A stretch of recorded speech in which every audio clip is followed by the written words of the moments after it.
LSD is simply an exploratory instrument, like a microscope or a telescope, except this one's inside you instead of outside you. And according to your capacity and knowledge, you can use a microscope or a telescope to advantage. So in the same way, according to your capacity and your knowledge, you can use an interior instrument to your advantage. Or just for kicks. But when these people, you know, really feel threatened by this thing, they start sending around messages and public utterances which sound exactly as if they had taken LSD, had had a bad trip with it, and were coming on paranoid.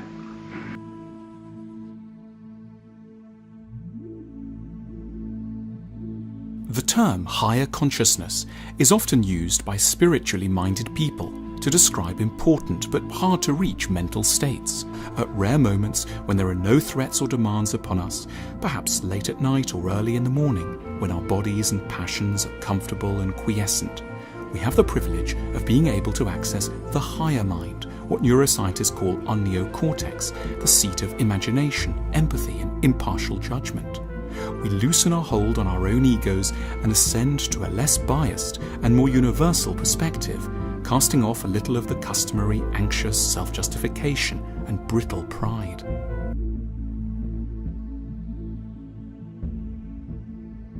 Focus on one particular such neurological network in your brain.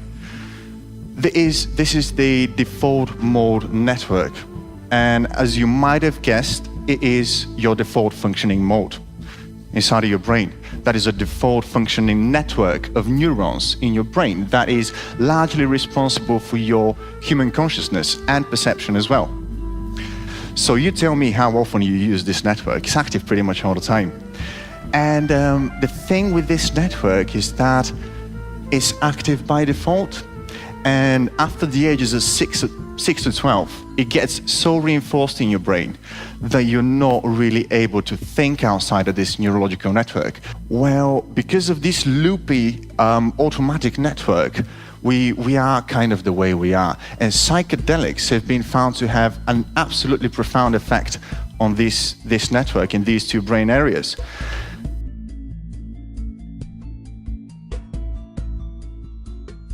What are psychedelics? Well, first of all, psychedelic is a word, it's a concept. It's derived from ancient Greek. Psych means mind or soul, and delum means to show or to reveal. So that translates into mind, mind revealing, or commonly used as mind expanding.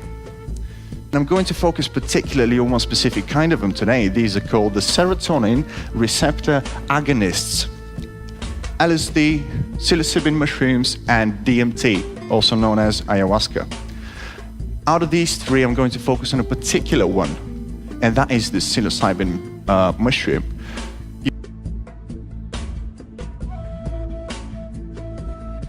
Psychedelics are now being used in new ways. I've connected with psychologist Dr. John Vervaeke, who studies how psychedelics can change our minds. How do psychedelics affect the brain?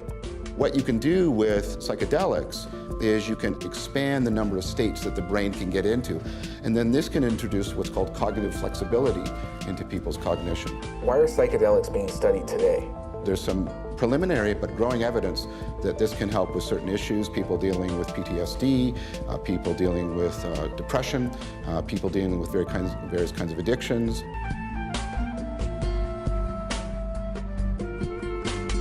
Substances like LSD which give away a secret about